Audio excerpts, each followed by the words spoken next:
بسم اللہ الرحمن الرحیم۔ سیرت النبی، نسب نبوی صلی اللہ علیہ وآلہ وسلم کا سلسلہ زریں۔ نسب نامہ نبوی صلی اللہ علیہ وآلہ وسلم۔ امام بہیقی رحمۃ اللہ علیہ نے دلائل النبوت میں حضرت انس رضی اللہ تعالی عنہ سے مروی وہ حدیث نقل کی ہے جس میں حضور صلی اللہ علیہ وآلہ وسلم نے اپنے نسب مبارک کی طہارت و پاکیزگی کا ذکر یوں کیا ہے۔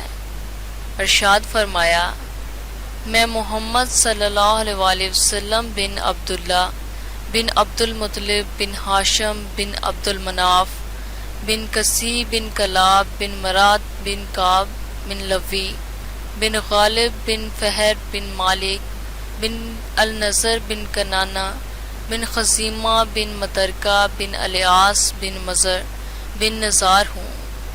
اس کے بعد فرمایا، جب بھی نسل انسانی کو دو طبقات میں تقسیم کیا گیا تو مجھے یعنی میرے نور کو ان میں سب سے بہتر طبقہ میں رکھا گیا۔ بس میرے نسب کو ہر جگہ ایسے والدین کی سلبوں اور رحموں میں سے نکالا گیا کہ میرے نسب کو دور جاہلیت کی کسی برائی نے چھوا تک نہیں۔ میرے سلسلہ نسب میں ہمیشہ نکاح قائم رہا ہے، کبھی بھی میرے تولد یعنی میرے نور کی منتقلی میں غلط کاری کا دخل نہیں ہوا۔ یہ پاکیزگی و طہارت حضرت آدم علیہ السلام سے لے کر میرے حقیقی والدین حضرت عبداللہ اور حضرت آمنہ تک برقرار رہی ہے، حتیٰ کہ اسی طہارت نسبی کے ساتھ میری ولادت ہوئی۔ بس میں اپنے ذاتی شرف اور نسبی شرف دونوں میں تم سب سے بہتر ہوں۔ موت بن عدنان تک نسب نامہ نبوی میں کوئی اختلاف نہیں، یہ حصہ مستند طریقے سے ثابت ہے، جبکہ یہاں تک نسب اطہر کو حضور نبی اکرم صلی اللہ علیہ وآلہ وسلم نے خود بیان فرمایا ہے۔ لہٰذا ہم بھی سنت نبوی کی اتباع میں نسب نامہ نبوی صلی اللہ علیہ وآلہ وسلم کے باب میں موت بن عدنان تک تمام اسماء گرامی کا ذکر کرتے ہیں۔ نمبر 1، حضور نبی اکرم سیدنا محمد مصطفیٰ صلی اللہ علیہ وآلہ وسلم۔ نمبر 2، عبداللہ۔ نمبر 3، عبد المطلب۔ نمبر 4، ہاشم عمرو۔ نمبر 5، عبد المناف۔ نمبر 6، کسی۔ Number 7، club. نمبر 8، مراد۔ نمبر 9، کعب۔ نمبر 10، لوی۔ نمبر 11، غالب۔ نمبر 12، فہر۔ نمبر 13، مالک۔ نمبر 14، نصر۔ نمبر 15، کنانہ۔ 16، خزیمہ۔ 17، مترکہ۔ 18، الیاس۔ 19، مزر۔ 20، نزار۔ 21، موت۔ 22، عدنان۔ عدنان حضرت اسماعیل علیہ السلام کی اولاد سے ہیں۔ مورخین کا اس بات میں اختلاف ہے کہ دونوں کے درمیان کتنا زمانہ اور کتنی پشتیں ہیں۔ بعض لوگ 7، بعض 30 اور بعض 40 گنتے ہیں۔ اس لیے حضرت امام مالک رضی اللہ تعالی عنہ نے عدنان کے بعد ہجرہ نسب بیان کرنے کو پسند نہیں فرماتے تھے اور سوال اٹھاتے تھے کہ ان مورخین کو یہ تفصیلات کس نے دی ہیں۔ عدنان نہایت وجیح، خوش خلق، بہادر اور سخی تھے۔ مجبوروں کی خبر گیری، مظلوموں کی امداد، بے کسوں کی دستگیری اور غم نصیبوں کی غم گساری ان کا شعار تھا۔ سخاوت کے دریا بہا دیتے تھے، اسی لیے کسی شاعر نے اس کی شان میں کہا ہے، وما زال عدنان اذا ات فضیلہ تو حد فی ان قربن و صاحب۔ اور عدنان کی یہ شان اور خصوصیت آخر تک قائم رہی کہ جب اس کے فضائل و کمالات کو شمار کیا جاتا تو وہ یکتا ثابت ہوتا تھا۔ مشہور شہر عدن کا نام انہی کے نام پر اصلاً عدنان رکھا گیا تھا، جو زمانہ گزرنے کے ساتھ عدنان سے عدن بن گیا۔ موت بن عدنان۔ عدنان کے 2 بیٹے تھے، ایک کا نام موت اور دوسرے کا نام مک تھا۔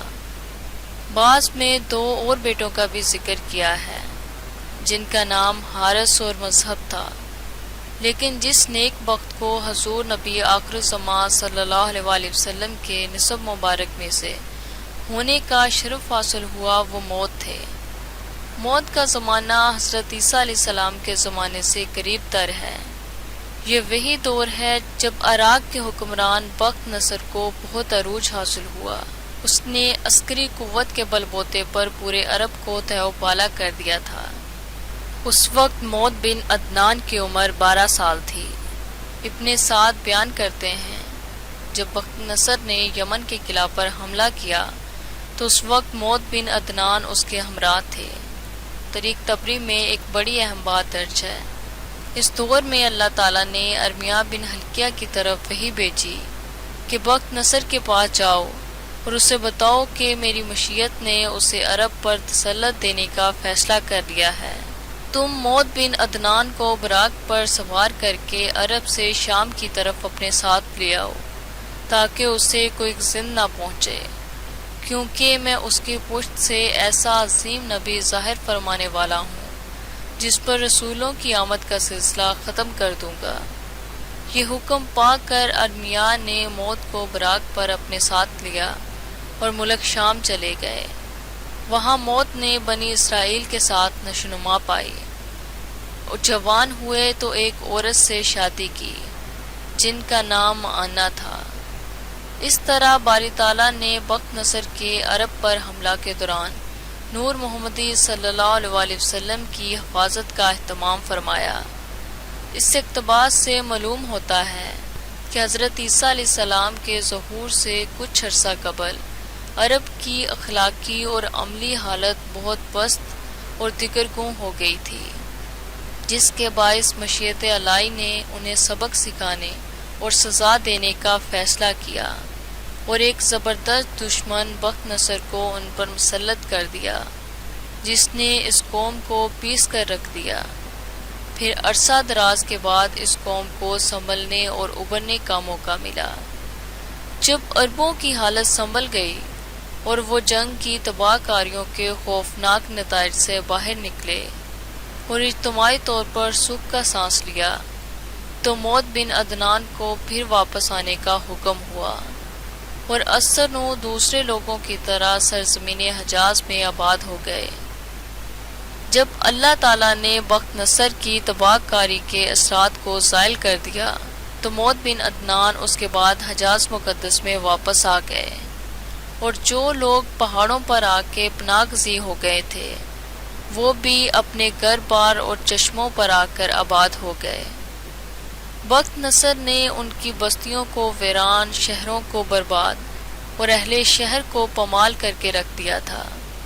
یہی وہ لوگ ہیں جن کی طرف اللہ تعالیٰ نے اس آیت کریمہ میں ارشاد کیا ہے، اور کتنی ہی بستیاں ہم نے مسل کر رکھ دیں جن کے رہنے والے ظالم تھے۔ موت بن عدنان اپنی قوم میں ایک جہاندیدہ اور تجربہ کار سپہ سالار تصور کیے جاتے تھے۔ ان کی جنگی تدبیریں اور حربی صلاحیتیں میدان جنگ میں قوم کے بہت کام آتی تھیں۔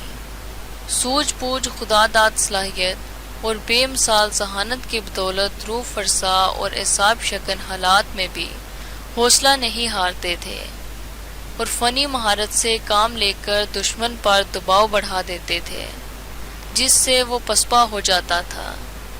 اس لیے نوجوانوں کی یہ خواہش ہوتی تھی کہ وہ ان کے زیر سایہ اور دائیں بائیں رہ کر لڑیں تاکہ ان کی شجاعت و مہارت کی بدولت انہیں جان کا تحفظ حاصل رہے۔ ابو العباس شاعر نے ایک شعر میں ان کی اس خوبی کو اپنے اسلوب میں اس طرح بیان کیا ہے۔ انہوں نے یہ شعر فرمایا: دشمن کی مکاری اور فنی مہارت کی بدولت جنگ باز نوجوانوں پر دہشت طاری ہو جاتی تھی تو اس وقت موت بن عدنان دوستوں کے لیے پناہ گاہ اور سامان تسکین ثابت ہوتا تھا۔ اہل تحقیق کہتے ہیں موت کا مفہوم ہے ہر وقت جنگ کے لیے تیار رہنے والا۔ انہیں یہ لقب اس لیے دیا گیا تھا کیونکہ وہ بنی اسرائیل پر حملوں کا سلسلہ جاری رکھتے تھے اور انہیں ماقت و تاراج کرتے رہتے تھے۔ جب بھی کسی سے جنگ کرتے تو اس پر فتح یاب ہو کر لوٹتے تھے۔ شکریہ۔